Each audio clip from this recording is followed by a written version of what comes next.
Official, okay. Official. He said it was good. The Wednesday, February 28th meeting of the Parks Committee will come to order. We'll note all members are present. Alder Campbell, Alder Eck, Alder Weary, Alder Stoyer. We can stand for the pledge. Pledge allegiance To the flag of the United States of America and to the republic for which it stands, one nation, under God, indivisible, with liberty and justice for all.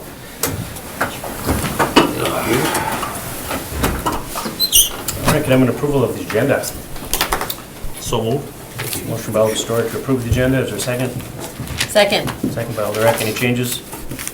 All right, those in favor? Aye. Opposed? Motion carried. Approval of the minutes. Motion to approve. Second. Motion by Alder Eck, second by Alder Campbell. Any changes? Those in favor? Aye. Aye. Opposed? Sorry, who was the first time? Went too fast for you? Yes. That was Eck and Campbell for the minutes. Thank you. Yeah, Yep. you were like, I know. he's on the You are. He talks And I'm fast. half the speed of Andy. Thank you. chipmunk Oh, mode. man, he was crazy that way. Okay, regular business. Number one, consideration with possible action on accepting a $65,000 donation from the Friends of the Wildlife Sanctuary to go towards the installation of an upgraded security system at the Wildlife Sanctuary. Director? Yes, so the purchasing department quoted out the replacement of the security systems in the three main buildings at the Wildlife Sanctuary. That would be the Nature Center, the Observation Building, and the Woodman Building. The quote was put together with input from not only the purchasing department, but also our IT department and the police department. They all kind of weighed in on what is the best fit for the Wildlife Sanctuary. So the current systems in all three buildings are original to the buildings, and they just are not functional anymore. We get a lot of false alarms, and they just aren't working the way that they should be. They're very old systems, and technology has drastically improved since then. So what we would like to do is replace all of the security alarms in all three buildings. The total cost for the project is $179,274. Are we on one? We are on one. Oh, okay. And It I'm goes going into to- two. Oh, Yeah, okay. item All two right. is actually the purchase of the system. All right. But I think because the two are tied together, what I'll do is I'll just kind of go over a summary of the Perfect. quote package, review the budget, and then talk to you about what the Friends are willing to donate towards this project.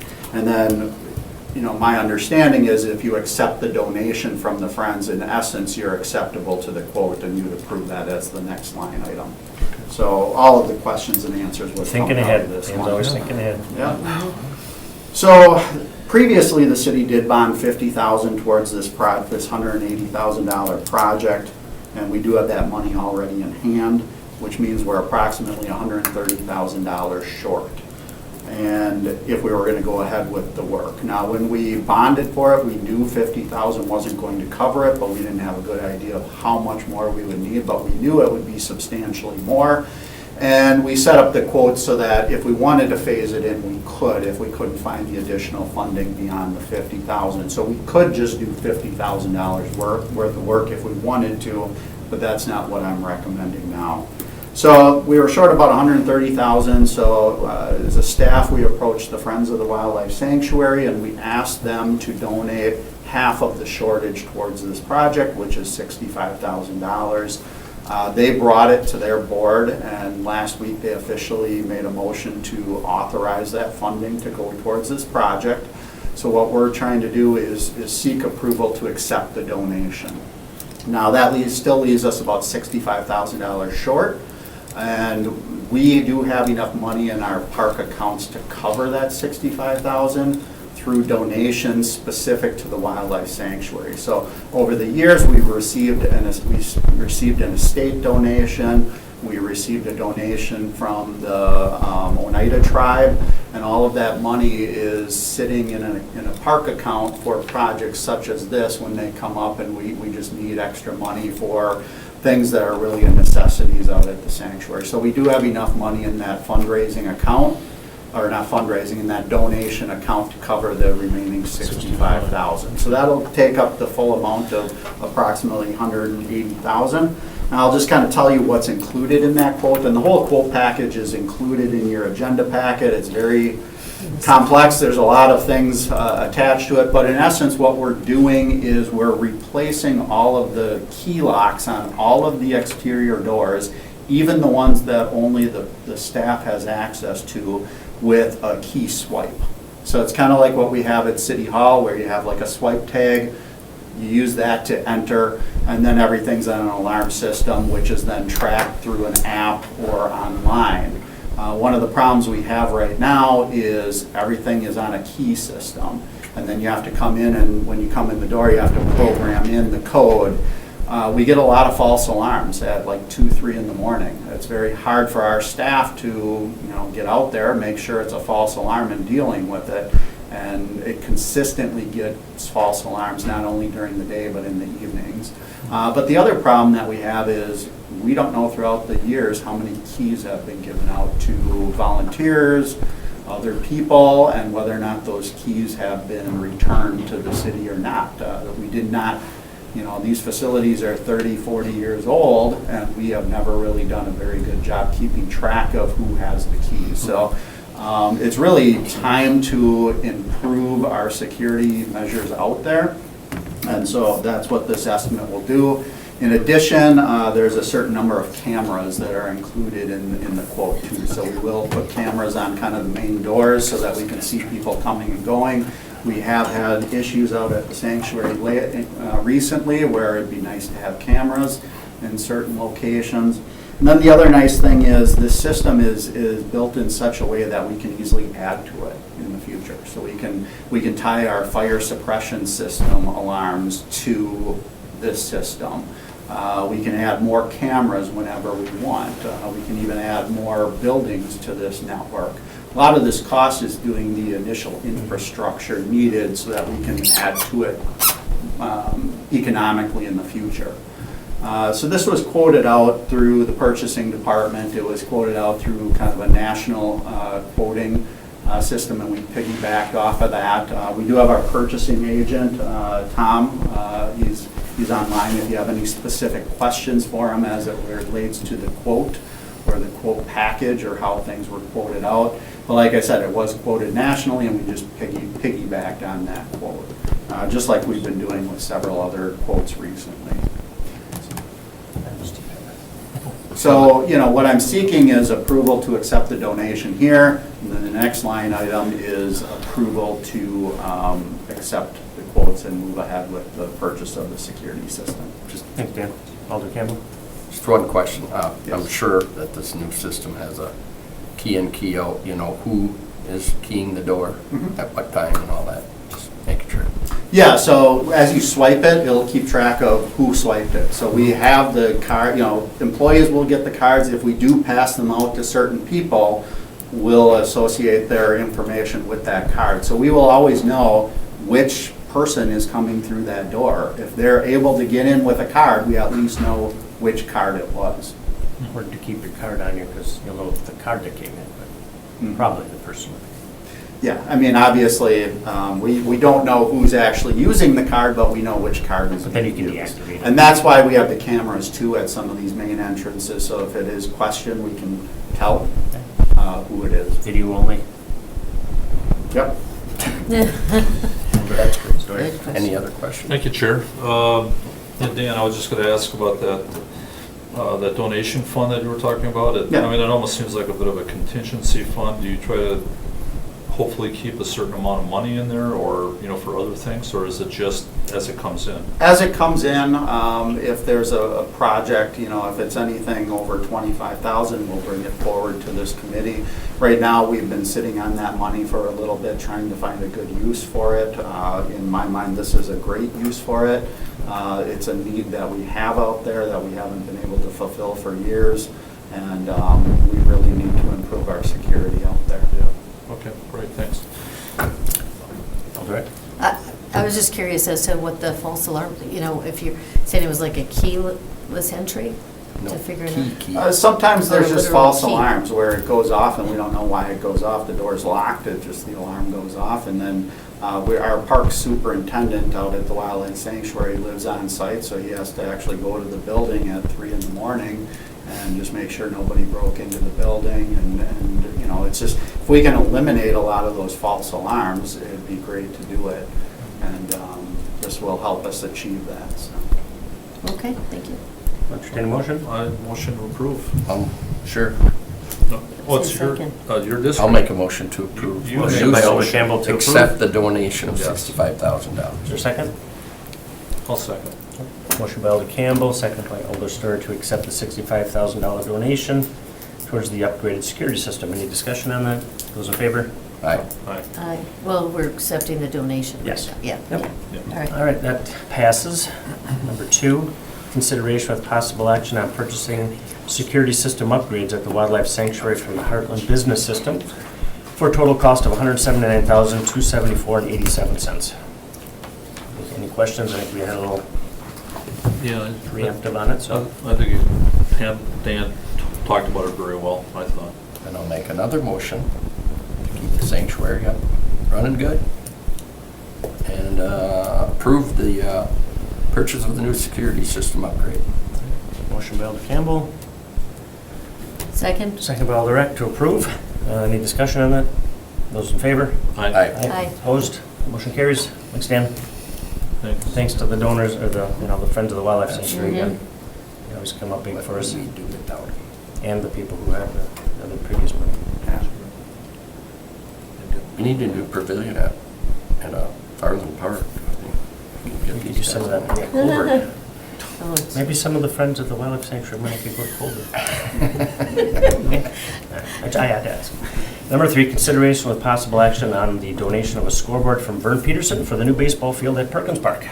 Oh, that sounds more like it. So yeah, Perkins Park, for those of you who may remember, we bonded some money to replace the older softball field with a larger full-size baseball field. Last year, we actually constructed the field. We also set aside some bond money to do some sports lighting on that field, which we're hoping to put that out to bid yet this year. One of the missing items has been a scoreboard.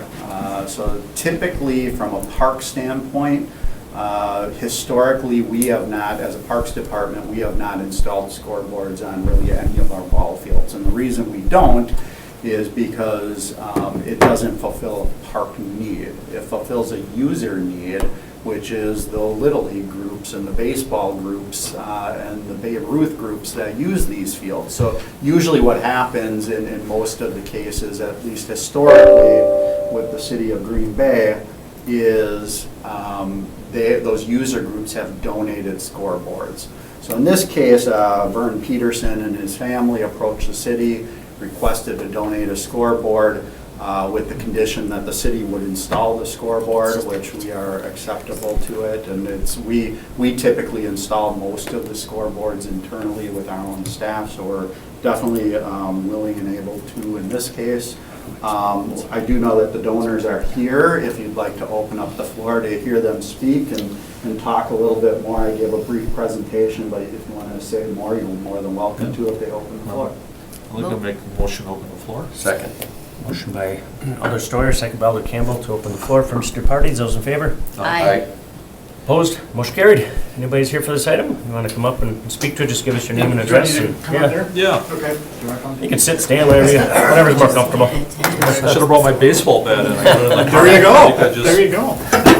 I'm Vern Peterson. This is my brother Craig. I guess. We're Could you give your address for the record? sure 1222 Prairie Rose Lane, Green Bay 54313. You want to give yours? Sure. Okay. Craig Peterson, 180 Maplewood Lane, Sobieski, Wisconsin. Thank you. So we are looking to donate the scoreboard in memory of our parents, Wayne and Sarah Peterson. They were very much involved with youth baseball in the city of Green Bay for many, many years. We grew up with our backyard running right into Perkins Park. My parents lived there for 60 years. They had 5 children. All of them played baseball all the way through, from minor league Yeah. up to Legion ball, and a lot of those games were at Perkins Park. Our parents, obviously involved with us, but then both of our parents got involved in coaching. My dad coached for 30 years, I think. My mom probably for about 20. Then both my dad ran the, at that time, Lions Little League, West Side Lions Little League. He did that for at least 5, maybe 10 years. My mom ran the girls program as well. My dad just recently passed away in November, and we had a little bit of memorial fund money for that. But then as a family, we really thought that that would be a real fitting memorial for them to, to donate the scoreboard, and especially in a place that they frequented so often. We also did, my family also did the donation of the scoreboard on the adjoining diamond, the existing diamond, in memory of our oldest brother, Wayne, who passed away in 2001. So we just thought, again, it would be a really, really fitting thing to do. Appreciate you coming in, and I might have coached against your dad. I might coach my son in Little League over there. I Okay. live in the area. So on the scoreboard, is the name of your family on there? Yes. Okay. It's attached to the picture. Yeah, I think it's in one of It your is on exhibits there, yeah. Yeah. I can't see it. Oh, yeah, his My computer's not What am I working, I'm not thinking? ignorant. No, but thank you very much. You Thank bet. you very much. We were, these are the stories we don't always hear about. We hear about a lot of other things, but these are good stories. Thank you. Awesome. And we're very appreciative of the city taking care of the installation. The previous scoreboard, it was, my parents had donated it, and I think it sat for over 2 years with nobody, because there was a commitment to do it, and then all of a sudden it just sat. So then I worked at public service. My oldest brother who passed away, he worked at public service. We got all the folks from public service to actually install it and donate all the materials and all that. Fortunately, I don't have that access anymore now that I'm retired. So it's awesome that the city's going to do that. We really appreciate that. I would assume it'll be done for this year. Well, I don't have a schedule yet. I don't know how long it'll take to get the Oh, yeah. scoreboard. So we'll put it in as quickly as we can once we have it. Is that from nearby that you got the board? Like I said, I can't see. It's Varsity Scoreboard out of Kentucky, I believe, is where they, and if you go down almost any baseball diamond in the area, Thank you. that's where they get them from. So. All right. Any other questions from the committee? And it says on Just the a compliment.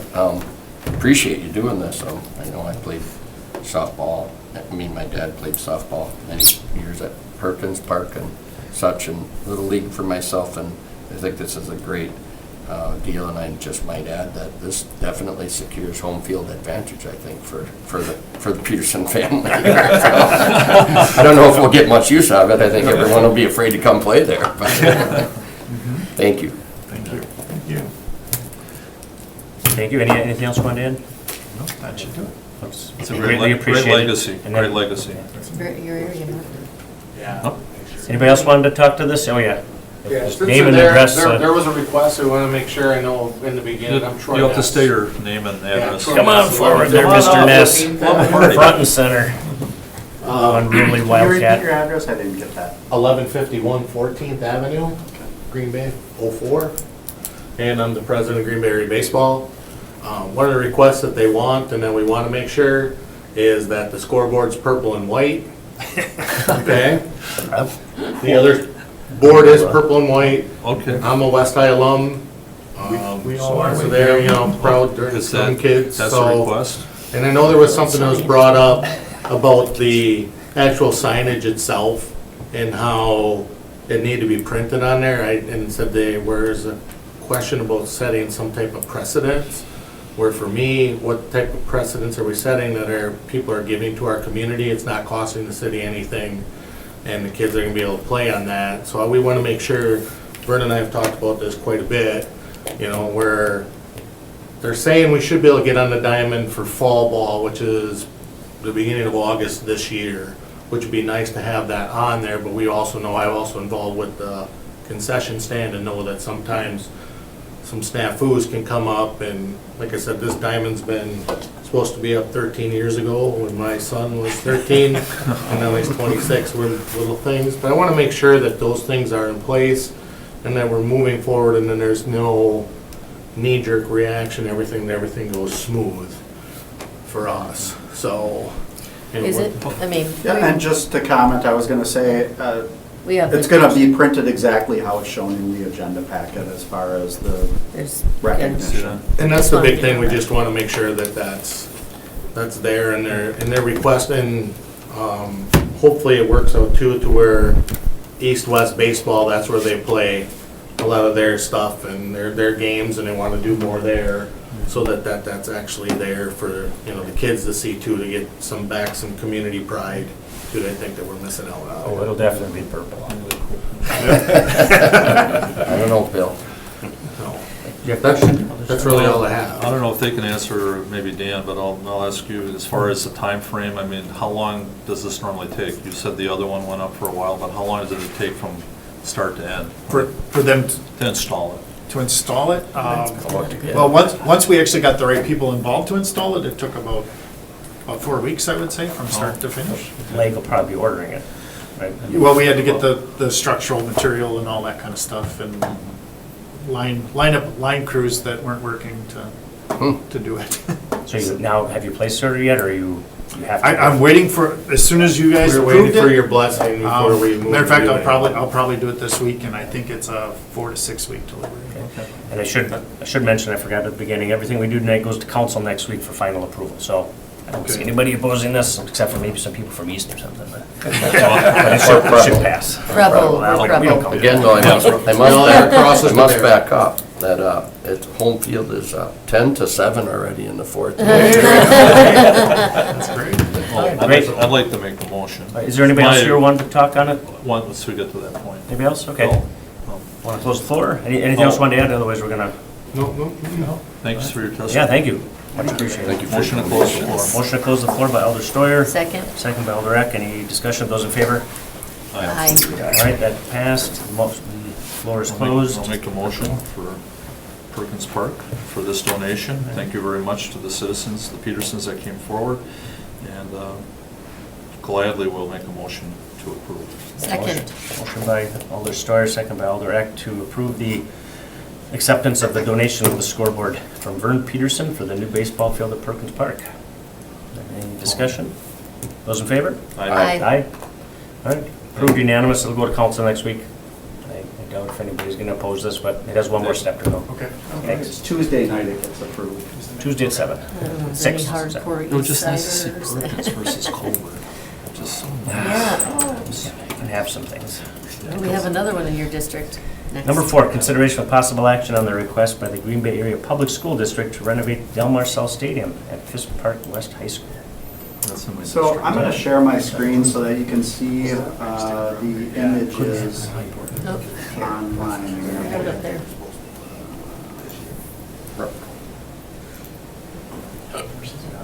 What are we looking at? He's sharing a screen. So,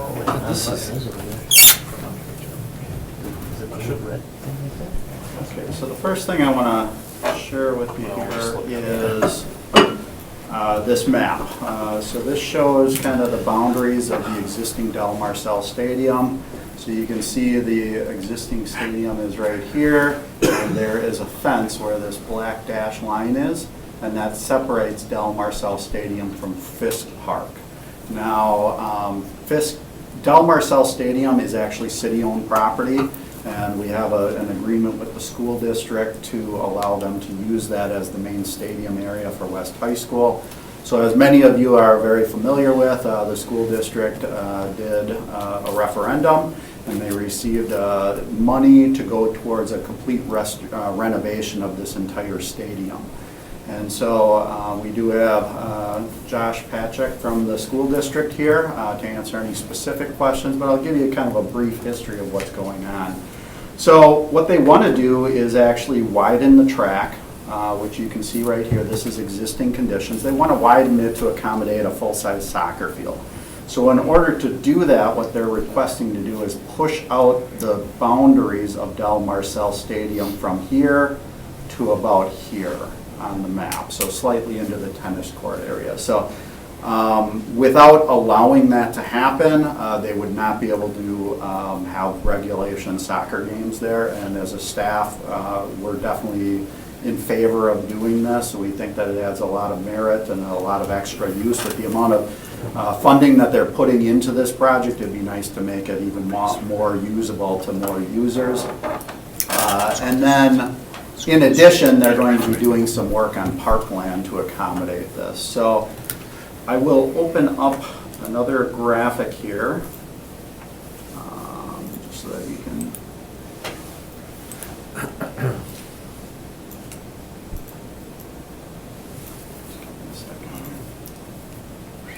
And this, no, that's the wrong graphic, sorry.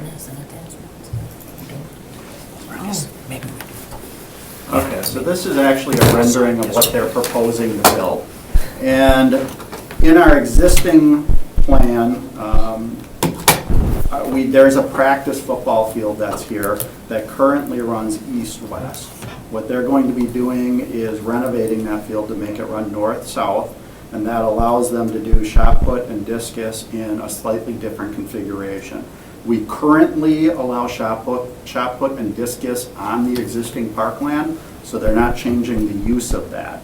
But as you can see in this graphic, that fence line went from about here, and it moved to the west a little bit, and now it even encompassed a little area here, which was unusable space in the master plan.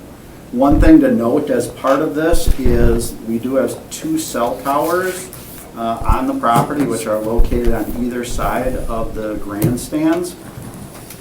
We are in discussions right now to move those cell towers. So one of them does not have any cell tower equipment on it. They haven't had cell tower equipment on it for a number of years, and they will probably eliminate the cell tower lease with the city as part of this renovation. The other company, we're actively working with them on a renegotiation of their lease to accommodate moving those cell towers, because those cell towers are out here, which are kind of in the way of the track. So in order to widen the track, we have to move the cell towers. So we are in discussions with them right now. We will be bringing those leases to you at a later date once we kind of finalize the amendments to their lease agreements. That will either go to your committee or it'll go to the finance committee, because technically it's really the finance committee that has jurisdiction over the cell tower leases. In general, we feel this is a great plan. It accomplishes a lot of goals. It doesn't substantially change what the use of the park, other than it arranges things a little bit better and still provides us with our practice football field that we can use here. So from there, I'd probably recommend we open the floor. I'll make a motion to open the floor. Second. Motion by Alder Steuer, second by Alder Campbell to open the floor. Those in favor? Aye. Aye. Opposed? Motion carried. I just need your name and address, please. Hi, Josh Patrick, 1047 Riverside Drive, Swamico. Thank you, Mr. Patrick. Yeah. Anything Dan missed, or? No, Dan did a great job, and I want to thank Director Ditchide for being a part of this all along the way here, and thank the community for funding this. This is something I think that's sorely needed at West, if you've seen the condition of that field over there, to really start to, reinstill some pride in that school and in that neighborhood. Expanding the field expanding the field's width allows us to put a 210-foot wide soccer field, so that's that could technically allow collegiate play there, something that's not currently possible. We are excited to get this done right in our one shot to really improve this space. Happy to answer any questions. My question would be, is there a fence going around that entire, the practice field and the regular? There's a yellow dotted line, or is that just the area of the project? The fence is going to go right here, so in general, pretty much the same configuration, just a little further west. So the shot put and discus and practice ball field will not be fenced in. That'll just be open parkland, and the fence will be right here now. Practice field, is that artificial or is that grass? We are sodding that. Okay. Yeah, it's currently grass. So, I have a question. Yeah, Alder Steuer. Thanks for coming in. So you said there's some tennis courts that are there right now, or not? Yeah, the tennis courts are to the north. They're not They're not. They won't be affected? No, those aren't affected. Nothing changes with the Nothing tennis changes. Well, courts.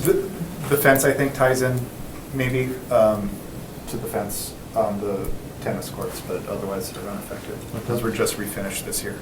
All right, thanks. So new stands, press box. Yeah, the whole shoot match. Grandstands, press box, turf field, new track, new plaza, new restroom and concession stand area. That's also new, okay.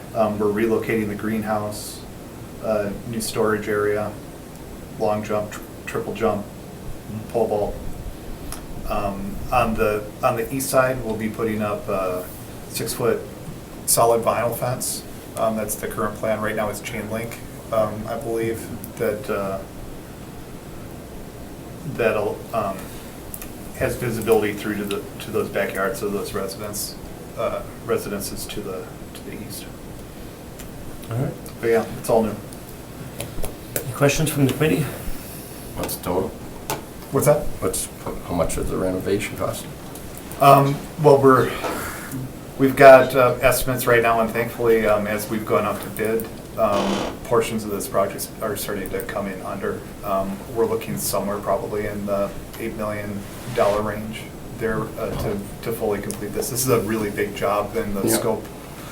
scope really expanded from what we initially intended, but we feel it's the right thing to do for West High School in that neighborhood. This was a priority for us coming out of that referendum. We're gonna keep her open then? And keep her open. Actually, there's a boundary advisory committee meeting right now that is considering potentially adding students to West High School. So they're considering adding 7th and 8th grade to West and reconfiguring the grade levels on the west side. But the intention is to keep West as a comprehensive high school and hopefully fill it with kids. I think anytime we add enhancements to our parks and get the kids playing in them and using them is all better for the city, without a doubt, whether it involves the school system or not. I mean, it's a big plus.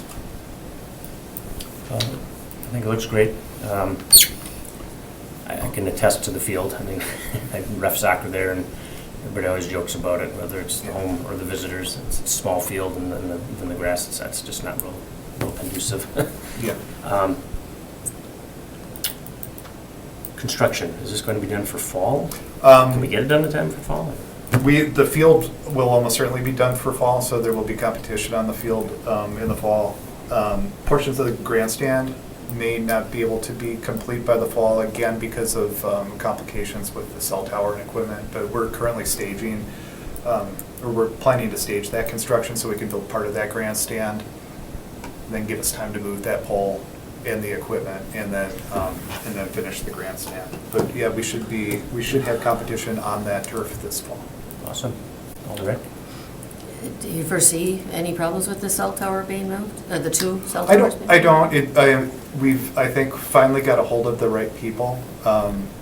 It's that has been complicated, right? Because the school district uses Parkland, who is leased to a tower company, who is leased to a cell carrier, right? So there are a lot of parties involved and lawyers involved in this, but I think that we're making good progress, and Dan's been with us throughout that in a tremendous help. Yeah, one thing for you to note is the sports lighting for the athletic field is on the cell tower, so that complicates things even more, especially if we want to use the field before the cell towers are actually officially relocated. So it complicates matters, but we're on the right track. So you think you're confident it's going to be taken care of? I'm confident we'll find a solution and make We'll it find a work. solution, yes. Okay. Well, I mean, it is a big deal if it can't be taken care of, and I know it can be sticky with contracts and all that, so. 50-year ones, Any other questions? What's that? For especially Josh? 50-year contracts. Yeah, I think it probably was a 50-year contract or something to that magnitude. Yeah. Thank you, Josh. Anybody else here for this item? Anybody else? All right. Motion to close the floor? Motion close the floor by Elder Wright, second by Elder Campbell. Those in favor? Aye.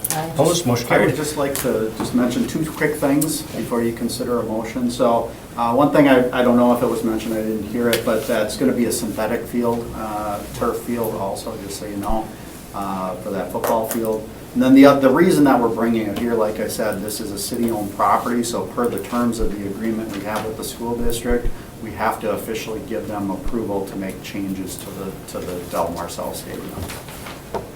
Can I ask- Yeah, all right. Okay, so I just want to clarify, he mentioned sod, is that on the other field then? So the sod will be on the practice Okay. football field, this will be synthetic. And then the other thing I want to let you know is there will be no cost to the city of Green Bay to make these changes. The school district is covering all costs.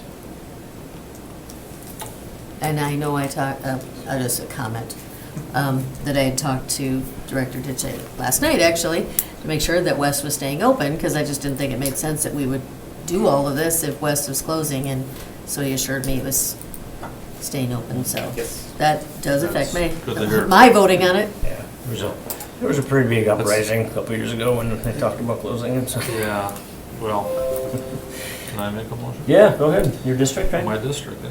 I'll make a motion to approve. Second. I'll jump ahead of you on that one only because I went there. I didn't, so. Motion by Alder Stoyer, second by Alder Weary to approve. Any discussion on that?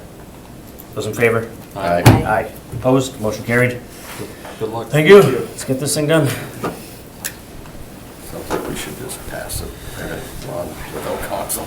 Keep it, get it moving. Both of them sometimes. Well, we have to go to council. I know. Fine, Yeah. kayak. Thanks, Josh. You're moving through Thanks, this John. thing. Yeah, this Back to thing. the Bear east with me a side. second here. Tricky you're going through without St. George Street. Not my district, but Consideration. I got her. All right. Number 5, consideration of possible action on the donation of a rental kayak station at the new East River Canoe Kayak Launch located on St. George Street. So, yes, so this, for those of you who are familiar with it, we just recently extended the East River Trail from Webster to roughly Main Street, and we built a new canoe kayak launch off of St. George Street. And that just opened up this past late summer, early fall, is when we officially opened the trail and the canoe kayak launch. Recently, we were approached by a Leadership Green Bay group to fundraise towards the installation of a canoe kayak rental system at that facility. I guess my first question is everybody on the committee aware of Leadership Green Bay? I can give you a brief history. So Leadership Green Bay is a group of, I don't know if they're officially a nonprofit, but what they do is they take a group of young professionals throughout the community, and they teach them how to, do a major project. And so that major project could be anything, whatever the group wants it to be. And it teaches the young professionals how to network, it teaches them how to fundraise, it teaches them how to see a project from start to finish. Sometimes these Leadership Green Bay groups approach the Parks Department and they want to do a project within the parks, and we've done a lot of projects with various Leadership Green Bay groups throughout the years. These groups, it's about a year-long session where the groups change every year.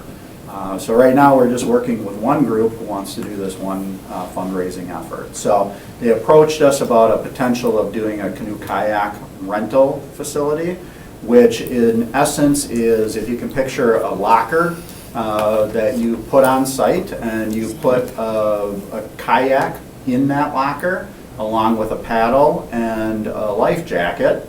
And then people use their app to actually pay for that kayak rental and rent the kayak. They then take it out of the lock. After they pay, the door opens, they take the kayak out, they use it for however long they want it, and then they bring it back, close it, and then they stop getting billed as soon as they log it in that they put it back in. It seems like there are a lot of communities throughout the country that are starting to use this type of rental system. It seems to be a lot of municipalities are going this route, so this is not unique to Green Bay. And this company is one company of several that offer the same type of rental systems. In this situation, Leadership Green Bay would like to work with this one particular company. We've researched them. They are a quality company that we're satisfied would work well in our situation. And other municipalities in Wisconsin are using this same company right now. How the system works is there's a one-time fee to put the system in. And for a 4-locker system with 4 kayaks, it's $19,000. So Leadership Green Bay would like to fundraise $19,000 to install this system, so there would be no upfront cost to the city for this.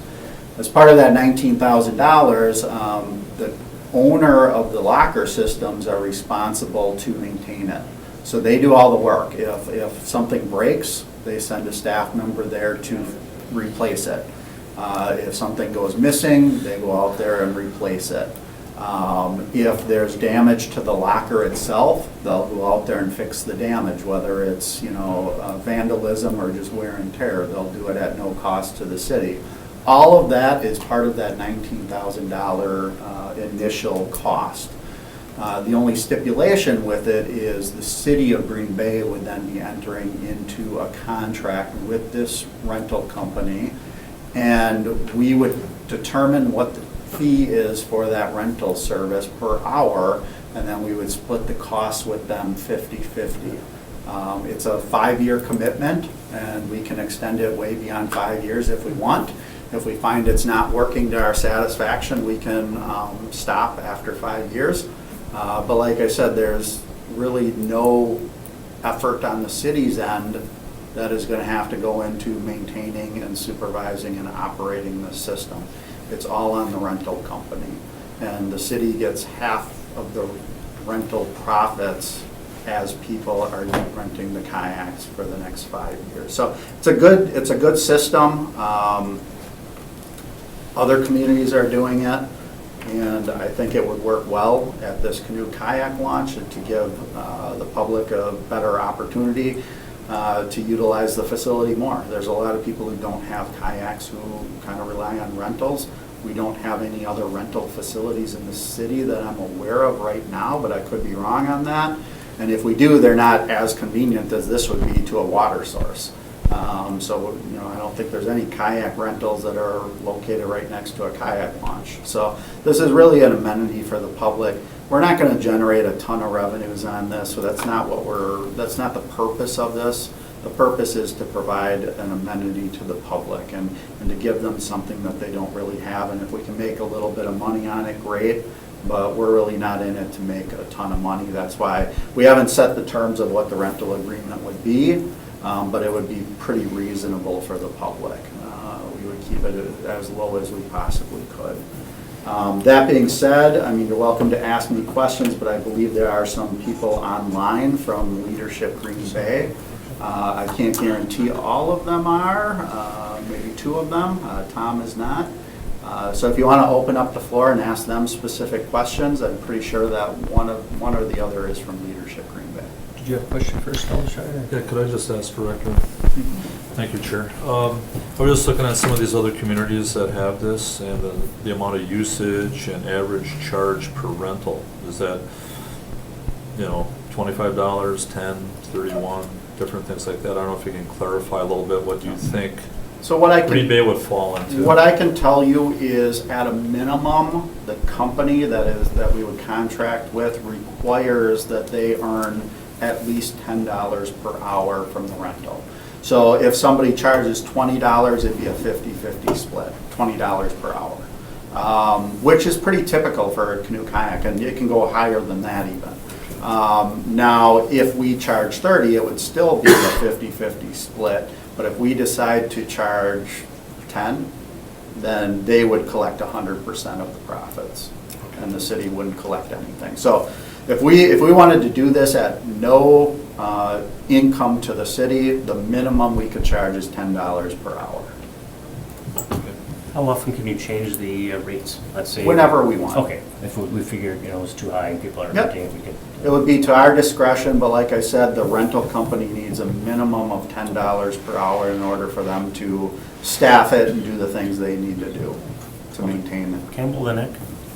Yeah, I just have one question in comparison and a comment too. Sounds like a good project. And just before my tenure, and Melinda's, I guess, very similar to what it would be per hour, like for the bikes, the whatever you call them, the scooters and the bikes. I mean, very similar project Yeah, to I that, think too. so. I mean, I don't remember what we charged for the bikes when we had them I mean, the downtown. green bikes. I mean, I really, Is it the same Line? company that does? no, that, it's a too? different Okay. company. This I is mean, a there's company that different just deals values with here to this, the yeah. equipment and that. The only other thing that, I've been down here past this location twice, and I noticed there was a lot of garbage laying around, so I would, We can I know take it. a, yeah, We just can- want to make sure, because we both can times staff there, there I was more like, regularly. picked it up and grabbed the bag that was laying there and took it with. One important difference is, unlike the Lime bikes, when these go in the river, they're gonna float, and they're meant to go in the river. And then the only other thing that I would say is there a certain time that they only get to use them till? Because I could see some bar goers thinking they just want to go for a yeah, midnight I ride. believe that per the app, we can set the Okay. limits of the hours that it can Be be good. rented. Yeah, that might be. Especially right there. Thank you. Alderette? So you said you haven't decided what the charge would be, but is it in your thought process that it would be over 10? So there would be something for the city? I'm leaning towards that, but I haven't made that decision.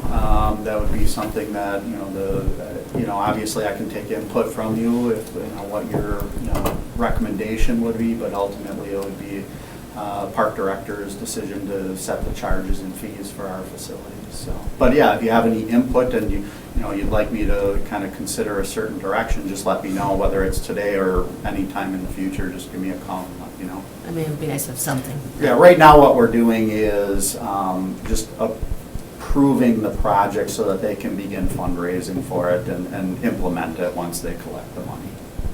And I don't really have any questions for Leadership Green Bay. I noticed that they're, as far as, because I was concerned about liability, what happens. And it's clearly laid out here that that's covered. And before we actually sign any contracts with this company, we will review the terms of the contracts and the liabilities and waivers with our law department. So we've already sent those documents to the law department for their review. And ultimately, if we decide that we can't come to terms with that particular company, then Leadership Green Bay can then just work with a different company that we can come to terms with. But I'm confident because other municipalities are using this that, it's probably acceptable, but we'll see what happens. I mean, right now, we're not locked into this specific company. We're just giving Leadership Green Bay the approval to fundraise and install a system. Which I thank Leadership Green Bay for being willing to do that. Yeah. It's a great project. Thank you, Alder. And just one more comment too, over the years in my business, I had to kind of, every year, kind of set the rates to the going rate of what's an hour of time worth in today's world for a family, or say this kind of person that would go out and do this, or family, or whatever.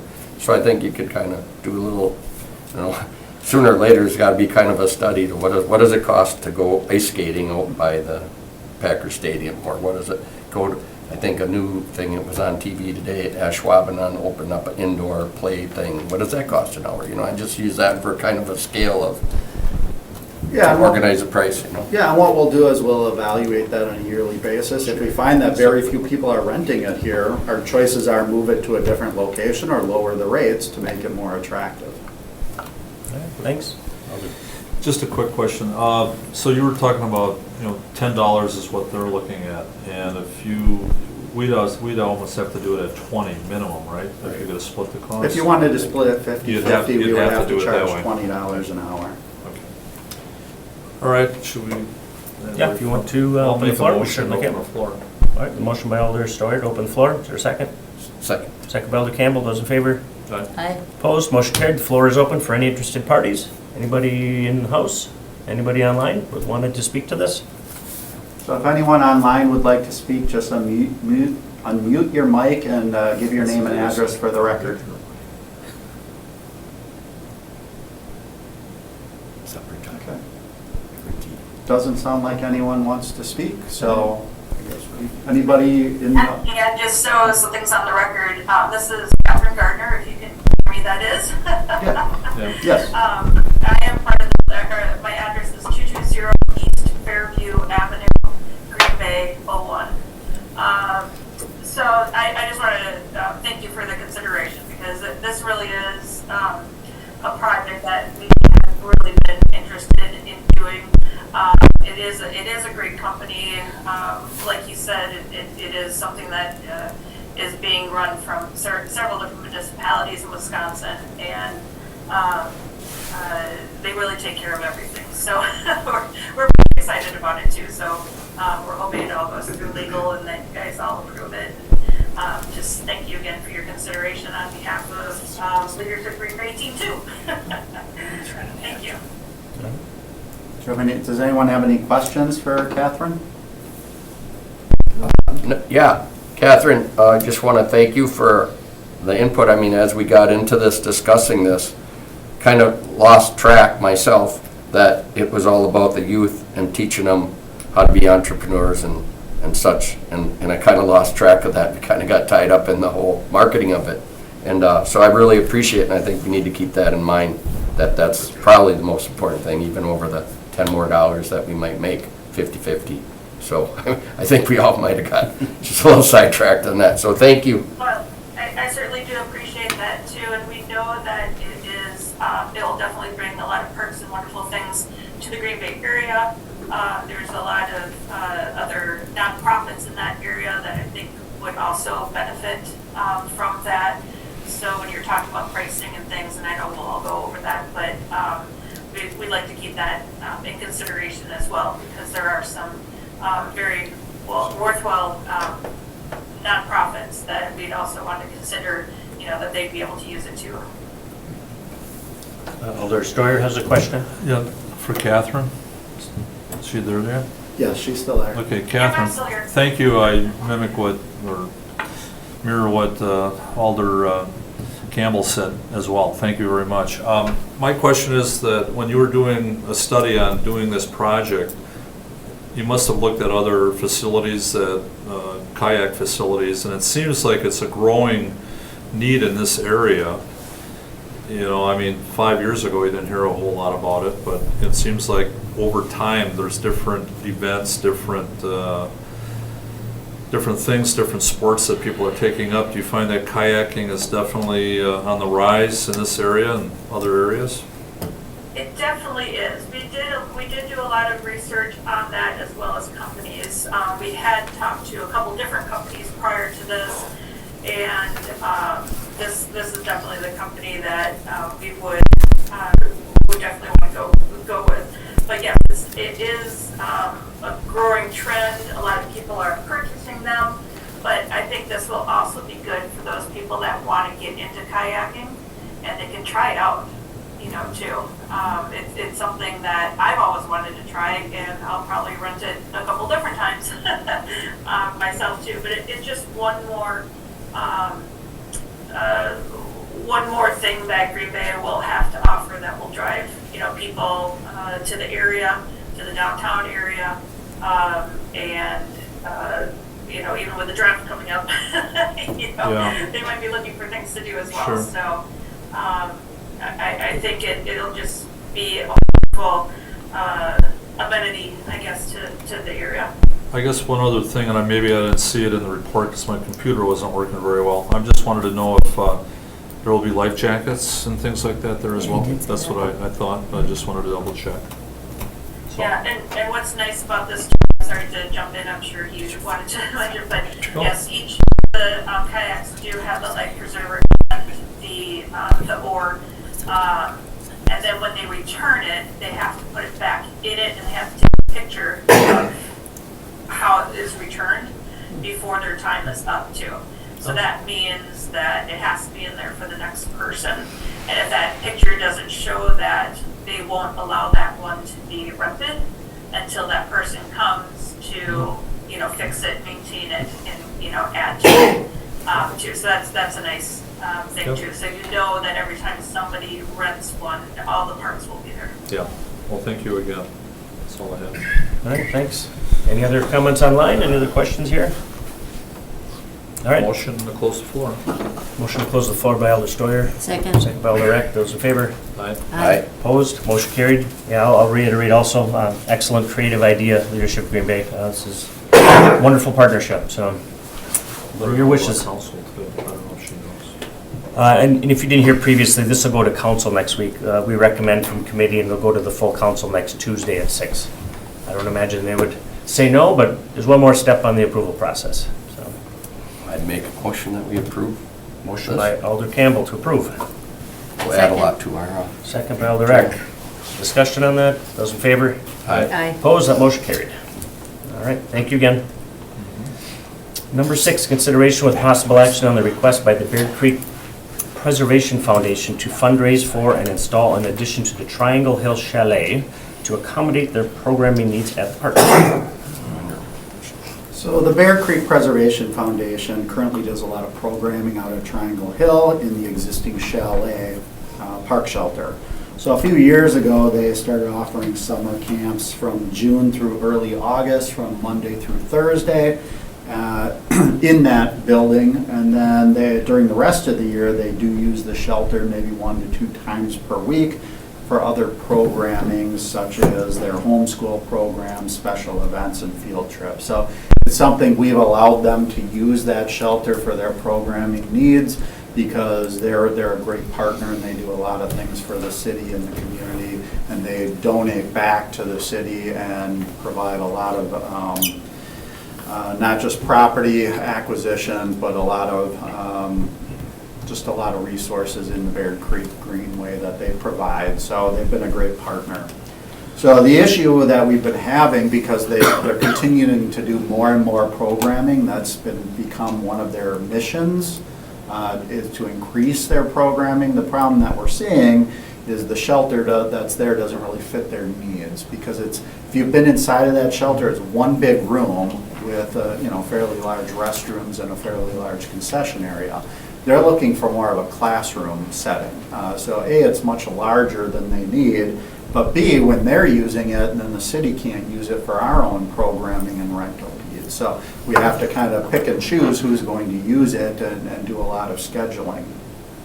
So what they want to do is to build an addition to the building, which is basically going to be a classroom size addition, and then build their own private bathroom directly attached to that classroom, which will be completely independent of the rest of the shelter. It'll be attached to the shelter, but it'll be kind of its own little separate thing, so that we can use the chalet whenever we want for whatever purposes, and they can use their classroom for whatever they want, whenever they want for their purposes, and there isn't going to be a conflict of scheduling for it. In addition, because this is a donation to the city can then also use this classroom when the Bear Creek Preservation Foundation isn't using it. So they'll get, obviously, first dibs on using that classroom, but when they're not using it, we can use it a lot for other purposes. So for example, a use that we could see is, with our tubing hill out there, especially with our new snowmaking capabilities, there might be a demand to actually have a party room that we can rent out for tubing purposes. This would allow us that space to do it without taking up the whole chalet, which we need as a warming shelter and concession area just to run that facility. So, I see it as a win-win for the city and for the Bear Creek Preservation Foundation. Now, the graphics that you see in the attachment is just a picture and existing conditions of what's there now. So they have not done any architectural studies, they haven't developed any plans or cost estimates. They're a nonprofit. They don't want to invest in that, hiring an architect to study this and do a cost estimate and a design if it's not something that the city is going to approve. So they're seeking approval to go ahead with it. I'm more than happy to bring a design back for consideration at a later date, but they're just looking for approval to fundraise and conceptually allow them to do this. I just Alder Steuer? Just real quick. So this drawing here, that's what as is. So That's there's existing nothing. conditions. There's nothing that they have done or anybody has done. Correct. On top of that. Now, I would say it's most likely that the addition will probably go as you're looking at the shelter to the right. I'm trying to think what direction that is. That'd be south. More than likely, that's where the addition would go, but we haven't determined that yet. We have to look at where the utilities are coming in at, because obviously they'll have to tie into our electrical system, they'll have to tie into our HVAC system, and they'll have to tie into our plumbing system. Trees as So- well, we got trees. And there's trees in the way. It's more than likely we'll have to remove, one or several trees for this addition, but until we get an architect on board, we don't know what that's going to be. Thanks. Alderman. Well, it was just kind of going down that road. So you're like towards the ski hill, it would be towards that way you're looking at, that It'd grassy be- area over there. Yeah, it'd be kind of towards the bike skills course in that area. Oh, towards the Towards bike that skills? general Okay. direction. Not towards the ski hill. So as you're looking at it, the tubing hill and ski hill are to your left, and then there's just kind of like mowed turf to your right, and pathways to the right, and little sheds. It'll be to the right more than likely, but again, that's just a guess. Just to on get an where it would idea, go. just wondering. That's it. Is it possible to get Yeah. it just flashed up on the screen? Ken? Yeah. Anybody here for this item, online or No, in person? nobody is here. Nope. There'd be a garage for I the suppose, cannons and. even if you're watching at home, you could log in and look at it yourself. Well, that's true, at home, but here, people want to see it. Because they have to keep.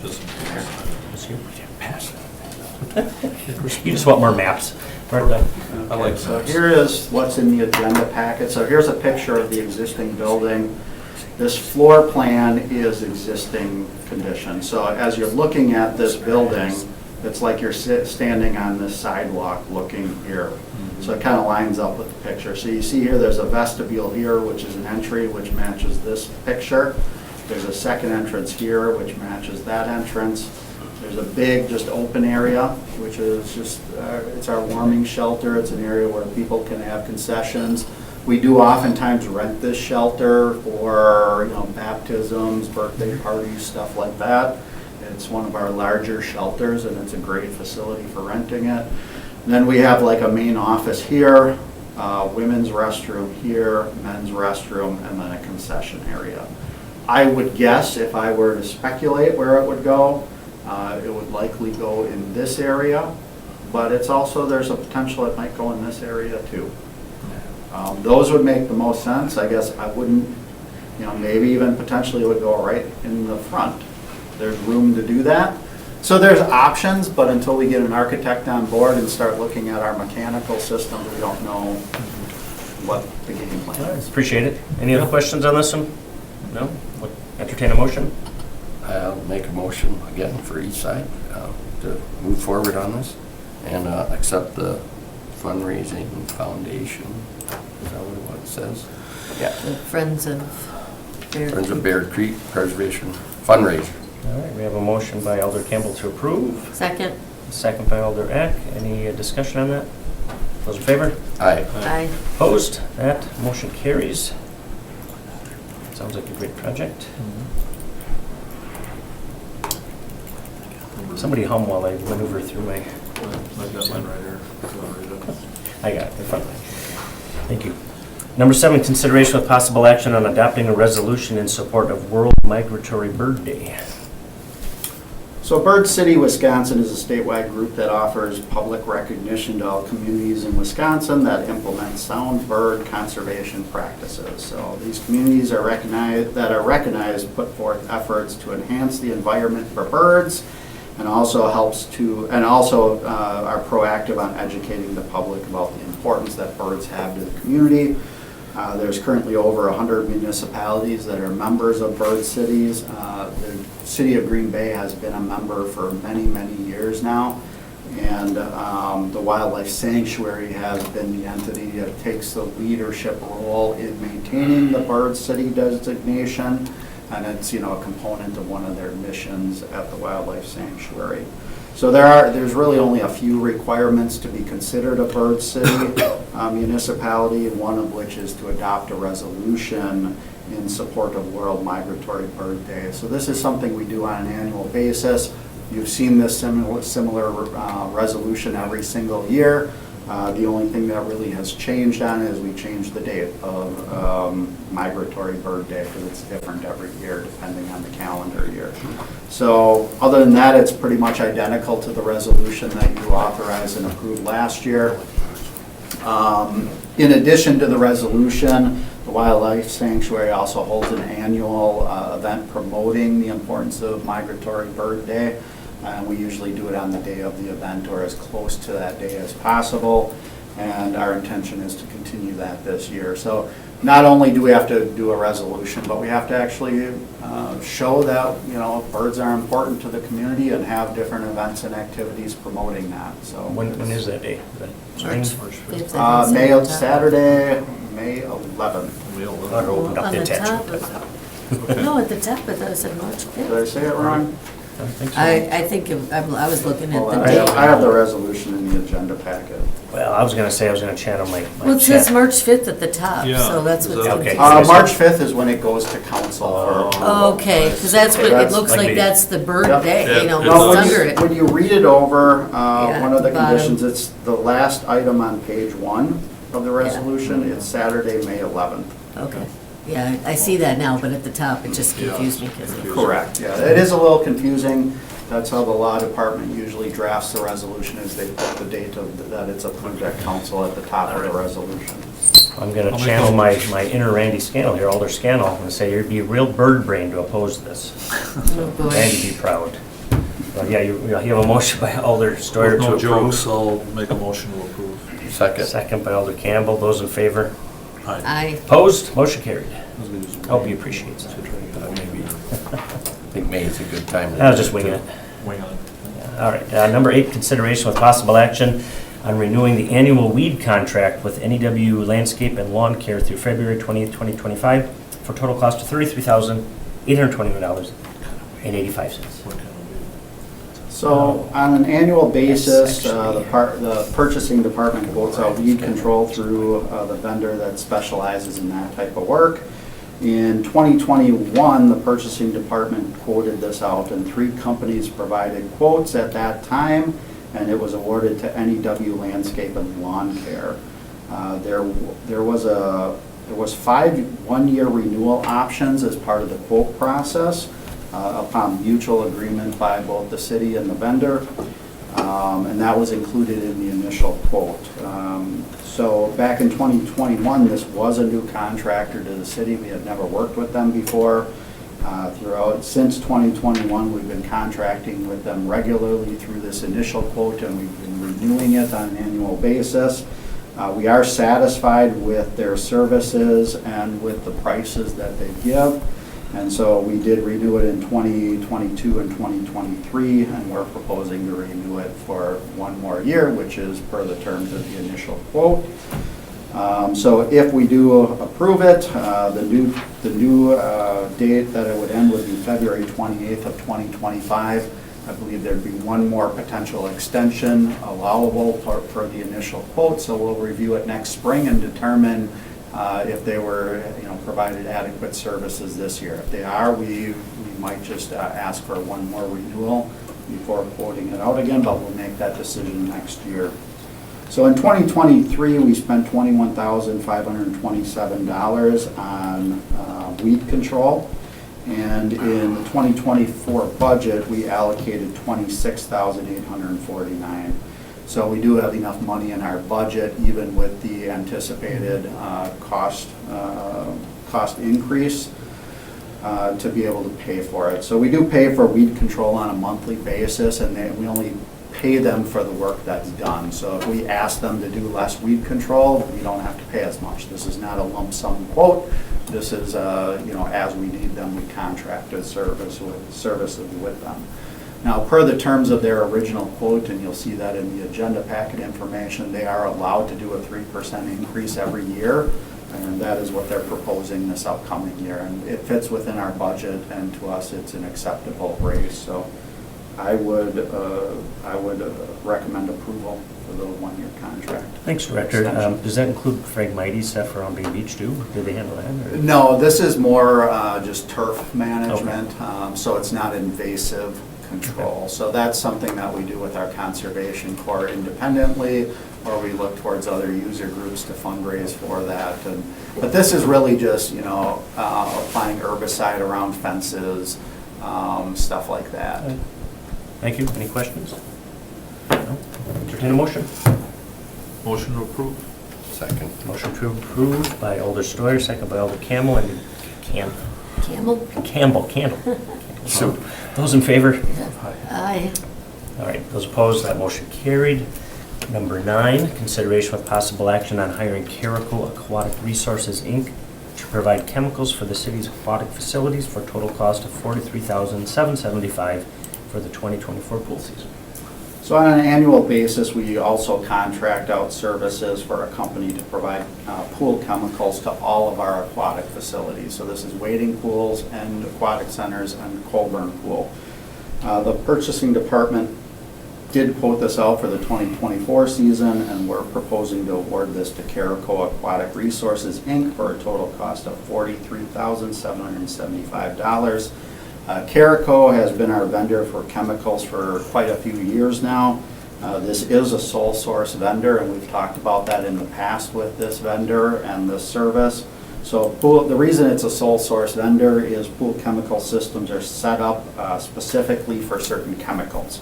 So Carico Aquatic Resources is currently the only company in our area that provides the chemicals we need for the pool systems that are installed at our facilities. So if we were to switch to a different vendor, we would then have to change over all of our chemical feed systems to whatever system the new vendor provides.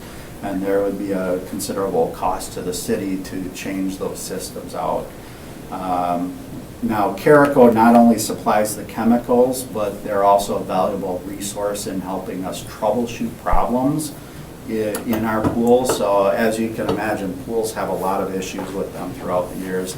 A lot of municipalities just don't like having pools for reasons that they break down a lot. Carico is very knowledgeable about their pool systems, and really they've been extremely helpful with us diagnosing problems as things break. They've been very responsive. They've come out at all hours and on weekends. They're very, very responsive. So it's not like we call them on a Friday and they don't get out there till next Tuesday. When we call them, they're responding to us almost, very, very quickly and helping us sort through the problem. And we don't know if other companies are as reliable when you're trying to troubleshoot either. So that, like I said, this vendor has proved to have been very dependable and reliable, and I really see no reason not to award this contract. This vendor does work with most of the municipalities in the area that have pools also for the same reasons I stated. Now, the quote that's there is assuming that we're going to open all 3 pools for the entire summer along with all of our wading pools. If for some reason we don't open up pools, then our price will come in cheaper because we don't need as many chemicals. Again, we pay them for the amount of chemicals we use. It's not a lump sum quote.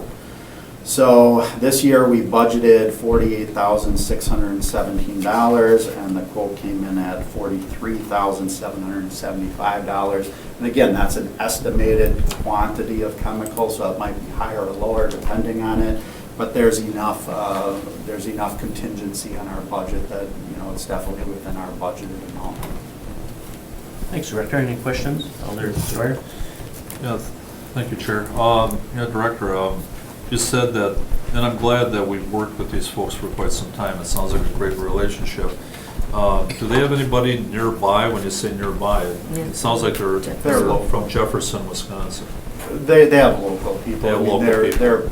They're very responsive. I can't tell you exactly where they're from. Right. I don't know that off the top of my head. But like I said, even if they can't make it here very quickly, they will call us back very quickly. When you said locally, I just saw they're from Jefferson, Wisconsin. So anyway, that's good. Thanks. Any other questions? I entertain a motion. Linda, you want to do that? Motion to approve. Motion Second. approved by Alder Eck, second by Alder Campbell. Discussion. Those in favor? Aye. Aye. Opposed?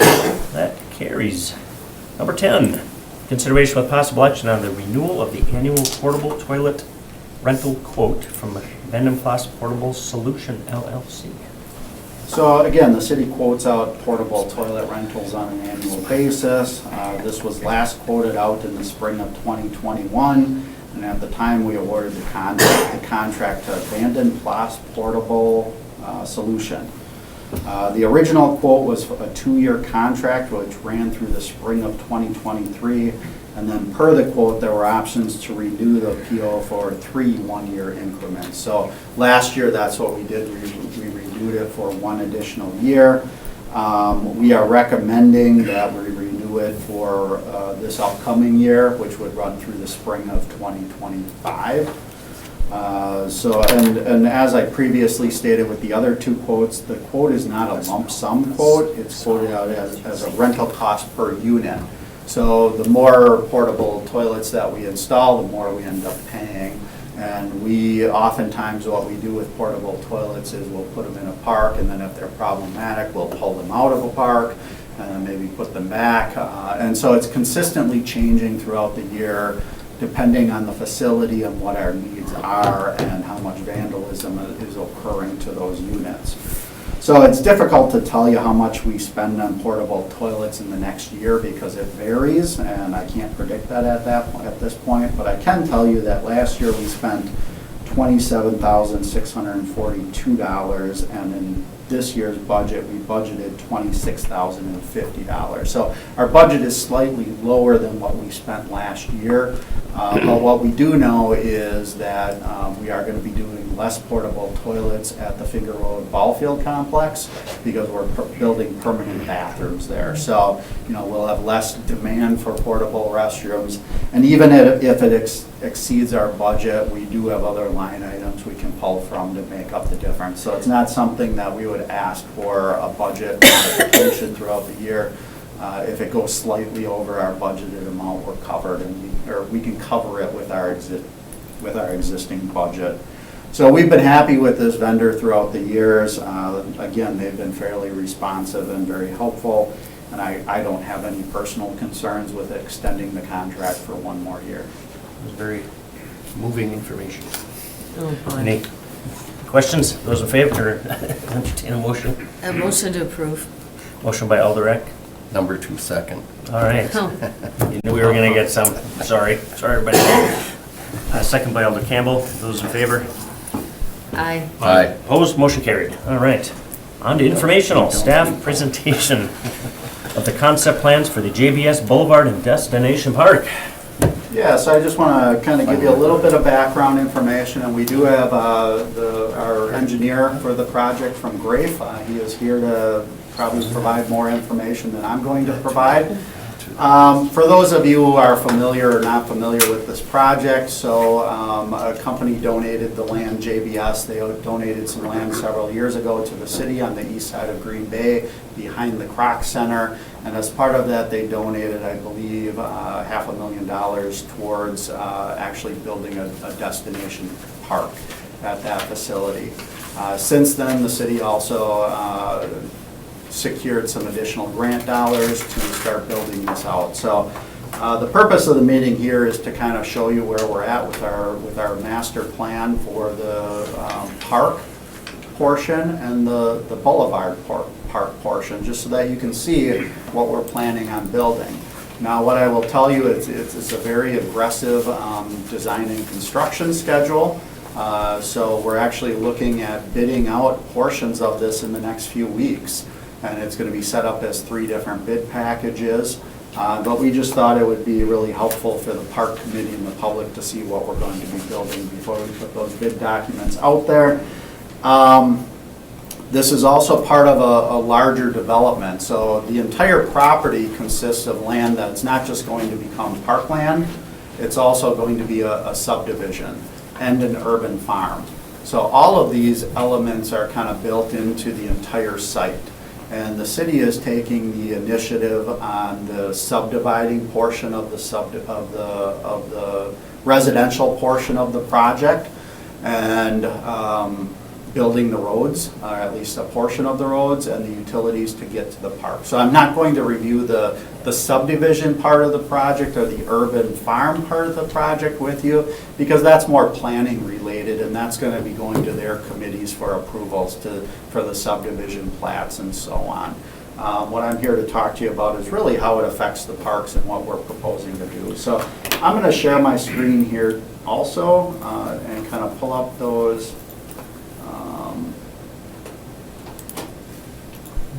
plans for you to see here.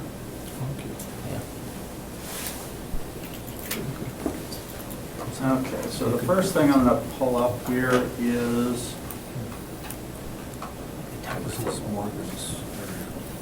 Yeah. I'm going to pull up this document here. Hold on just one second. Kids always like climbing stuff, right? Okay, so here is, I'm going to start with the Boulevard Park. So we're actually setting this up as two different parks. So one is more of a kind of a community center with a playground and more of and a splash pad and more of a traditional park. And then we have a boulevard that leads to that. And this boulevard will also be an active gathering space. So this will be an area which will be considered parkland, but it's the boulevard, it's the main boulevard going into the subdivision leading to the park. And the park is actually just off this map, just across the street at the end of the boulevard. That's where the park is located. So I guess from here I'll probably open it up to, I recommend we open it up so that we can have our consultant maybe walk through this concept a little bit, tell you kind of the high points of what we're proposing. Motion to open the floor. Second. Motion by Alder Eck, second by Alder Campbell to open the floor. Those in favor? Aye. Opposed? Motion carried. We don't have to make a zones, right? It's a common, sometimes people suggest that's not what we should do. Okay. We don't have any lawyers here. Thanks, Randy. Thank you, sir. Just your name and address. Yes. All right. My name is Patrick Skolecki. I'm the office leader for Grafe. Our firm's located on 116 South Adams Street, just down the street. We're fortunate enough to be involved in this project really from the get-go when we were doing the concept plan really a little over a year ago for the entire development on a very high level, obviously involving a lot of other things. But we want to talk about the park portions today, and as Dan had indicated, there's really three different pieces to this puzzle. The parks being one of the main central ones because it's really meant to bring the people onto this community. It's really a housing development subdivision, if you will, that's got a park element that is really that draw to that central downtown feeling core, along with the urban barn, which is the third bid package that we're talking about. The streets is the first thing that's going to happen. That's the first part that's going out, and really the streets, meaning the subdivision around the park, and then the areas to the north where the housing components are going to go. The barn would be the second piece that's going to go out, and that's just to the west of the boulevard. So at the end of the boulevard that you see on the screen, there's a barn, an urban barn with an agricultural area. Currently, it is an agricultural area right now entirely, and we're going to maintain some of that for an urban barn, urban farm purpose. The park you're seeing here, we call the Grand Boulevard, and it's really meant to be mimicking what's called it's called Los Ramblas in Spain. So if you want to Google that at some point, that's kind of the inspiration we use for this boulevard. It's a Wohnurf. That's another good term you can look up and get an understanding of what we're trying to accomplish here. But really what it's creating is a central pedestrian-friendly corridor that has multiple different type of uses, different type of I guess, clientele, if you will, that utilize this, from young kids up to adults. We want this to be multi-generational, is what we call it, because it has different pieces of the activity zones within the Grand Boulevard that will draw different age groups and different activities that can be held within this this boulevard itself. But really meant to frame it. As you can see, we have a lot of landscaping elements along the edges. You'll see some renderings. I think there were some snapshots in your packet, but we have a video that we can show too, kind of giving you a fly around of both this and the activity zone. But really, as you're coming down from Guns Street, or Guns Road, depending on what line you're in, but you're coming into this down the hill, and you're going to see this Grand Boulevard coming in and starting to just really open up the area, widen a little bit, and then provide you with what you're gonna first see is kind of an archway. There's a corten steel is what we're looking at of an entry arch on the far east end of the boulevard. In the center core of the easternly half, you're gonna see gathering picnic tables for people for seating. There's gonna be light elements running down the center of the spine, really to kind of frame that walking area. And we're gonna be utilizing a lot of different surfacing types, some binder aggregate to give it some color and some texture. There's gonna be a lot of different concrete material in here with different jointing patterns. You can see some of them represented in some areas in the middle where we're looking at a food truck area, a place that food trucks can pull off during events or just during weekends that people can access. We're gonna have, grills and other cooking areas in the middle. There's some locations as you continue to the west towards the urban farm and barn area. There's architectural seating elements that we're putting in. You can see some of those labeled. Again, we're gonna be specifying out all of these type of furnishings and other finishes and fixtures, things like that, FF&E we call it, but really the amenities and the site furnishings we're talking about. We're really also trying to incorporate an interesting kind of seating areas, and you'll see that on the south side of the west half, there's additional seating areas that are kind of framed by stone and other landscape elements that are going to be surrounding those spaces to give people a little bit of more comfortable, like isolated in some fashion, but at least more private areas to sit, while people can still go by and sit on that sculptural seating in the middle spine and continue that flow through as they continue down towards the urban farm. As you get more west, towards the end of the boulevard on the west side, you see a fire pit. So we are showing a fire pit that would be a gas-lit fire pit that would be lockable and operated and controlled by the city. And at the very west end, you see another of that lattice work of lighting. Again, more if you think about the string lighting, that's really what that's indicating. And then what we call the adult swings, and you'll see those in the 3D rendering when we walk through those, of an area for adults to sit and gather, enjoy, and we really want this to be an activated space. Not just a space that one thing happens and it's only done during an event. We want people to come down here on the middle of a day like yesterday when it was 70 degrees out and it just fills up. And there's different people doing different things, people heading down to the barn, down to the playground that we'll be talking about next. Coming from their homes that would be within the subdivision and really looking to connect to Imperial Pride neighborhood to the north as well. That's going to be a future phase, but obviously connecting to that walkway is the intention, at least in this first phase, to get people down to this space from the residential areas surrounding this subdivision. So that's a summary of it. You see some parking, you see bike trails on the south side that we're separating from sidewalks to keep those two uses a little bit separated in some areas, but there is going to be a bike path through this entire subdivision connecting really Walmart, if you will, all the way up to Imperial Pride neighborhood. So that's a big goal, and ultimately to the Croc, we're looking at that as well, to get through the wetland area to the west. And then again, you get to the west end and you're connecting that pathway into that destination playground with a corten steel arch that you'll see in at least what their inspiration is and what we're working on the design for at that west end. So really framed by both of these kind of entry arches. So that's really the boulevard. Again, bag toss games. You see some other comments in here about what we're trying to institute and provide. Again, a multi-generational space that can be used for a lot of different people at different ages for different uses, and really just brings people to this downtown corridor feel. You're going to have homes and buildings on both sides that are going to be right up to the back of the sidewalk. It's going to feel like a downtown corridor, but we want it to be soft and welcoming. So that's the goal. And I'll go to the park one next. Okay. So, do you want to give the overview on this, or you want to just keep going? You can just keep going. Okay. All right, so a little perspective, you can see on the upper right side the end of the boulevard. So you can see the context and the relationship and spatially where they are to each other. So imagine you're coming down the boulevard. At the end of the boulevard, there's the walkway with that entry arch. We're going to have a similar and I guess, sister entry arch on the other side of the drive, really framed by some landscape features.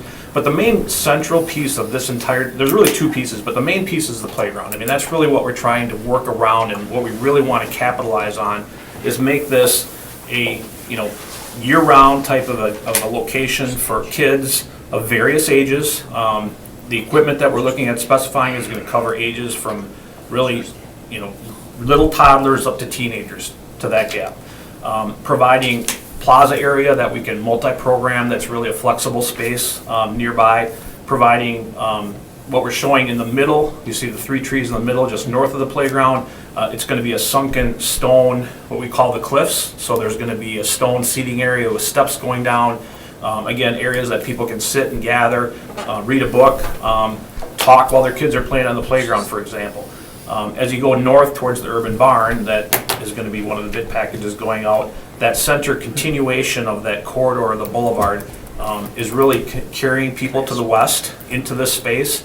We're looking at an art sculpture that we've been working with an artist on to really be that central place where you come in. Lighted is what we're anticipating, something that really has the background look and really gives it some pop. We're looking at an aquatic element, a fountain feature, but it's going to be more of a kind of a splash pad feature. It's not going to be a big splash pad, but something that's going to be interactive for kids and adults alike if they want. And then have some central, I guess, seating on the west end and then adjacent to the barn. And the barn really is, you see the dashed line, it's going to have an open, I guess, accessible covered patio portion of the barn. So that would be accessible from this park area and where those sculptural seating elements is. So that dashed area is open. You can walk into it from the park. There are doors obviously beyond that that you can't get in, that can be secured, but that is going to be a gathering area. And then ultimately, as you go west, that's the agricultural field. So that will be actively farmed. Wello has been discussed or talked to. They're going to be the ones looking at managing that.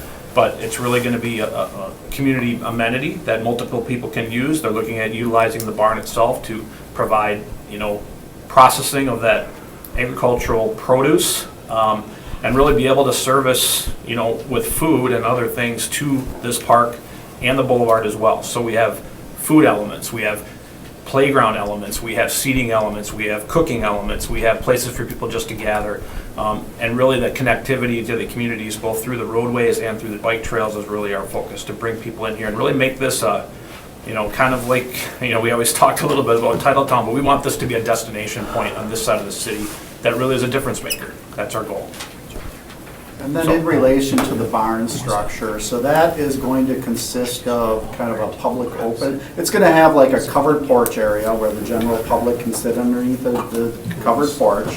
And then it's going to have like an enclosed area within the building, which is going to accommodate users. So you can, do you remember the capacity, about 100 people that room can fit? I think we have 104 seated within the enclosed portion of the event space, and obviously without the seating, it can be more than that, yes. So that community room will be used for various purposes. We can rent that space out. It can be for different events and activities within the park or the boulevard. So we see that as really a large gathering space for the public.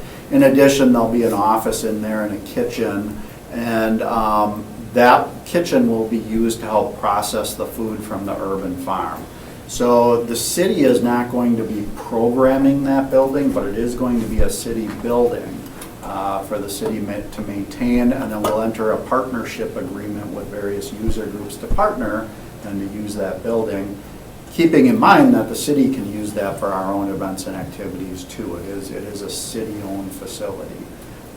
So that's kind of a general overview of the park. What I'd like to show you now is just a video that our consultant So, put. Dan? Yes. Just a quick, and Pat, thanks for this. I just wanted to see how it fit in. Oh, with there it the- is. Is that with the entire neighborhood? We were just wondering what it looked like from the sky view, where it fit between the We're Croc just Center seeing and the small, we'd Walmart. like to see how it's situated That's all. within Yeah, the city. fortunately, I don't know if I have I a don't know if we have graphic that. readily No, there's not available. one in the. Even if you just Google Croc Center, and then you just do satellite view and you can kind of expand it. That's what I did. We're just trying to get a feel for it that way. I assume the Green Bay School Food Services office, that's staying where it is. Yes, kind I of- was gonna Yeah, say, Well, that'll Alder- stay where it is, Alder's and that's one. north of It's all this. south. Alder wants that's to what I see. was just gonna say, where you know where the school Yep. board's food service Yep. is, looking straight down from there Well- is that area. Right. And I can provide, if you'd like, I can provide like a site map in the council agenda Yeah. packet so that you can Yeah, see how this all I can, fits yeah. together. That's easy enough to do, and, Our map expert was having I was having, sorry. rough breathing. so what I'd like to show now is just a video that Oh, yeah. Gray put together, showing Oh, I like these. this. It moves a little fast, but it's a nice Maybe, video. can you make it A bigger? little fast? It's crazy how Yeah, fast so you can make it. Full screen? There we Yeah, go. Oh, there you go. That's nice. Can you go to half? Oh, it's really fast. Can you slow it for us older people? So that's your aquatic element, your art feature, the building with the open patio, or playground elements, and then the Which bike direction are path. we looking now? You're looking north, and then you can see Okay. the boulevard in the upper right, and those court and steel arches kind of connecting the two corridors. What I'll do is I'll start, Yep. Which way's Over Guns and- Road then? try to do Guns it a Road little slower splits. here. Pat, have you done Splits this the in other park. communities? And the boulevard? I'm sorry, Guns- the what? Guns Road splits the park and No, boulevard? Guns Road is 1,000 feet east of this boulevard area. That's fine. We're west of Guns Road. So it's this. So you can see here, this is an image sitting in the Boulevard Park. You can see the fireplaces that he mentioned, the stone outcroppings, the various seating and sculptural elements, the entry arch into the parkway. And then you have to actually cross the street here to get to the barn facility and the other park, so. As an old role-playing game person, I like the 20-sided dice. I don't know if anybody knows what they're. There's a spot in the boulevard which you can have, food trucks parked there for large community events. Obviously, they're not going to park there regularly, but for whenever we want them to, they can, for whatever events. I was We trying provide a to, spot. I was trying to figure out where the entrance for those are. It's like, there's not a road next to it, at least that I can, There's a road on either side. This is a giant boulevard. So that's an actual There's a road road. on either side going one direction this way and the other direction this way. oh, I thought it was a With walking parking on either boulevard. side. Okay, What okay, is down the middle? all right, I get it. And I guess I should have, in hindsight, I should have included a context map. With those yellow objects, they're not probably movable. They probably would help from cars driving down too, or is that kind of the Yeah, function and at of this it? point, this is just kind of Okay. a potential sculptural feature. We haven't really picked the ones yet we're going to use. Now, there is an artist that has displayed these in other communities, and if you can imagine it, there's a light inside of these with perforated metal, so it really creates a really nice shadow in the evenings. So it's really an interesting art feature. And whether we go with that or something different has yet to be Yeah, determined. we're talking with the same sculptor, but how it's gonna look is still to be determined. But that's the concept. And You can see the overhead lighting, you can see the food trucks and then some picnic tables. Pat, have you done this in other communities at all? Or is this kind of a first time for Grave? No, we've done a bunch of them. Several in Milwaukee, on a smaller scale. The James Street Plaza in De Pere was ours, so that's obviously a smaller scale. But Drexel Town Center was a project that's similar to that. It's in Oak Creek. We've done work in downtown Milwaukee, down by the Couture, which is by Summerfest grounds in that area. So, yeah, those are just some that come to mind. So here's a view looking completely down the entire boulevard towards the playground. Which direction? Okay, so this is where it starts to get a little clearer what's happening. So you can see the entry arches. So the boulevard is, the road that you asked about, there's a road here going this direction, and then it wraps around and goes out this way. There'll be residential on this side and residential over here. Now you can see the urban barn, which is here. The community space gathering is this area, so this is actually the interior portion, and this is the outdoor porch. To scale in there, I'd like to see that. That's just. This is an overview. So again, this is a sculpture. Here's the splash pad. This is kind of the terraced seating area with the destination playground off to the I side. can't tell from here. Is that a train? That's a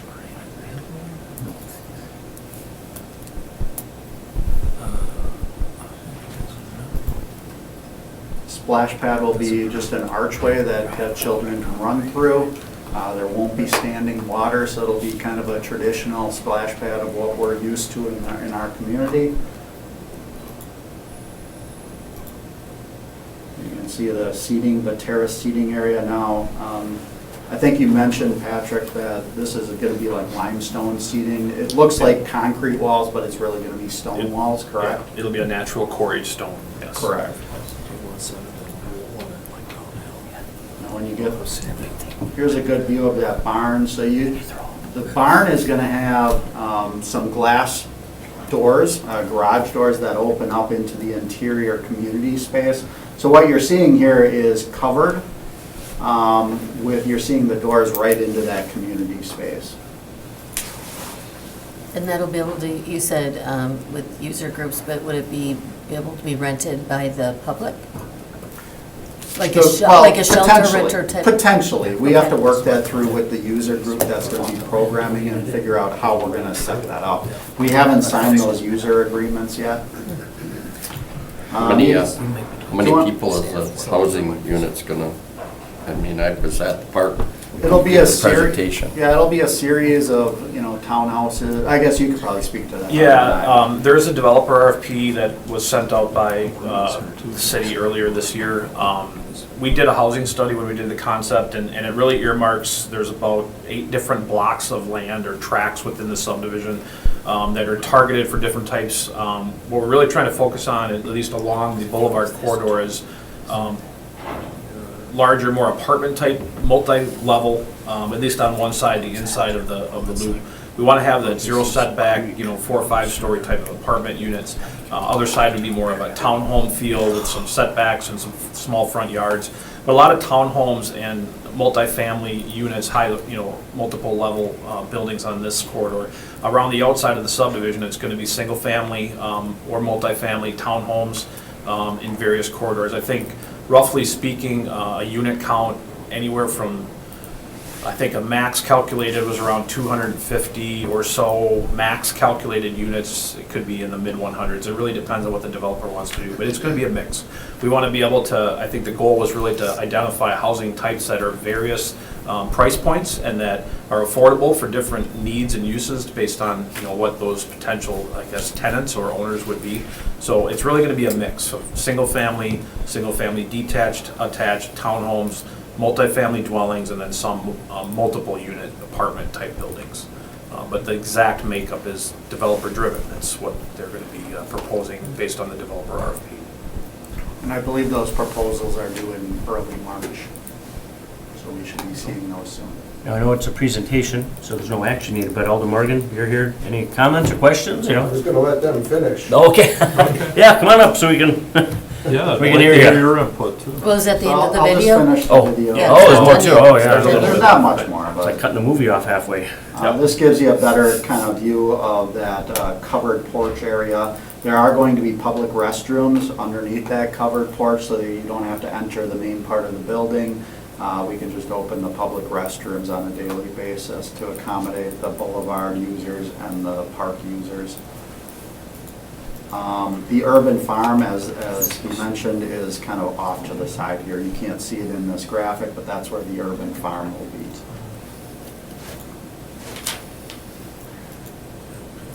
And then this kind of gives you a view looking back towards the boulevard. And you can see this will probably end up being townhouses or something like that right adjacent to the boulevard. But that hasn't been determined yet. That's what we'll find out in March when we select the housing component portion. Here's kind of a view of the playground looking in another direction. And that's it. Patrick, done? Okay, You can chime in. I don't know if you need it for your recording. My name is Bill Morgan, I'm the alderman for this district. And when this all started, before I was elected, once I got elected, I've been going to as many meetings as I can for the last 23 months for this. And to me, it's a project that's very needed. For one thing, it's going to hopefully target some affordable housing and stuff like that. Our department heads and engineers here have been working extensively with the people, so it's going to be done right by city standards. A lot of the funding, there's already been ARPA money allocated for this. JBS has given a lot of money.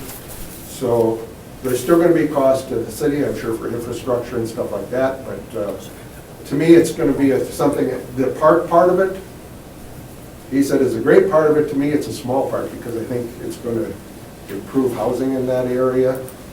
Hopefully, like we said, it may eventually all go into that Imperial Pride area, which is a very desolate, sad area for our city that does need, it's been neglected, and hopefully that'll stimulate that area. And I think it's just good for the city. It's, they started this by having a committee that did research, I believe in New York. They spent time out there to get more information on how to do something like this. And they've been working hard on this. It's gonna take a lot of time yet. A lot of planning, like I said. But I think I support it for my district as being a great improvement for us and the city of Green Bay. I would like to just add that there has been a large amount of public input regarding this project. So these concepts wasn't just staff's vision of what this is going to be. This is a vision from the community and input we received from the public on many, many public meetings talking about what the demands and needs and interests and desires are for that particular neighborhood. So It looks like it'd be a signature neighborhood. It really would. That's the goal. You're with walking distance of the Croc Center, Walmart, I mean, you got everything right there. Not to mention the park itself, yeah, looks really good. Any With questions? that aspect of the input, it's kind of interesting, they actually laid out what it might look like, and they had like wooden buildings and all this stuff, and the public came in and gave their input on where they think this building should be maybe moved to here and all that, so I was impressed by that too. I was there. I saw it. It looked like a big Monopoly game. Kind of. Lincoln Logs? Looked kind of fun, which made people want to interact. Any other questions from the Yeah. committee? Anything else? Anybody else here? No? All right. Well, we did open the floor. We probably didn't have to because you're technically staff, but let's close it since we did open it. Motion to close. Motion to close the floor by Alder Eck. Second. Second by Alder Campbell. Those in favor? Aye. Opposed? Motion carried. The floor is closed. Thanks, Brian. Thank Really, you. the only thing would be to receive and place on file. Unless you have any comments? I just, Alder Eck? yeah, I want to make a comment. In hearing that was so interactive and getting the public's input, I think that's really awesome to go that extra mile to get it so that it meets the needs of the community in that area. So that's awesome, thank you. Yeah, and I do like how it would not only provide probably housing, different housing levels and an attraction, but it might also then reinvigorate some of the areas, like you mentioned, that have needed attention. This might be the spur to help with that. So that's excellent. All right, do I have a motion? Motion to receive and place on file? Motion to receive Second. and place on file by Alder Eck, second by Alder Campbell, and then Campbell. Let me get your name right. Those in favor? Aye. Opposed? Motion carried. All right, thank you. Thanks, Dan. Director's report. We've been all waiting for this all night? This is the exciting part? I don't have anything to add. I do have one question, though. How's our park hiring going? Park hiring is going very well. Is it? Good. You know, we're not fully staffed, but we have a very good start compared to other years recently. Okay. So it's going well. Good. All That right. includes the pools too, right? Correct. It includes pools, Bay Beach, wildlife sanctuary, park maintenance staff, so Line it's doing painters. well. Booking bands for the pavilion. What's that? Booking bands for the pavilion. Go ahead. No, not yet. Not yet. Just a rough. Yeah, just a little side question here. My wife watches the Eagle Cam. I don't know how many people watch that, but we go down to the pier. I know it's outside of Green Bay. But what kind of contact do you have with the Brown County Parks to see if we could maybe put up a camera up in that eagle's nest in the pier? I can talk to them about it. Could you do that? I've I've tried to talked get a hold of them, Parks I can't. Department regularly, so. You ever watch the Eagle Cam? Got a lot of I've staff done here. it I'm in gonna be different back, yeah, areas. they're You don't have flying around all the time. No, it's fantastic. My office in For bird in Albury, I watchers. see him flying from the window. All right, well, if you could do that, that'd be great. They hang around Campbell's Country Club. Go ahead. Another Just, question. and I know it says that for Triangle Hill, it's on hold with the recent warm temperatures. Did we have any days that we used the snowmaking machine? You know, we tried out both pieces of snow equipment when we first got it, because that's when we had the real cold spell.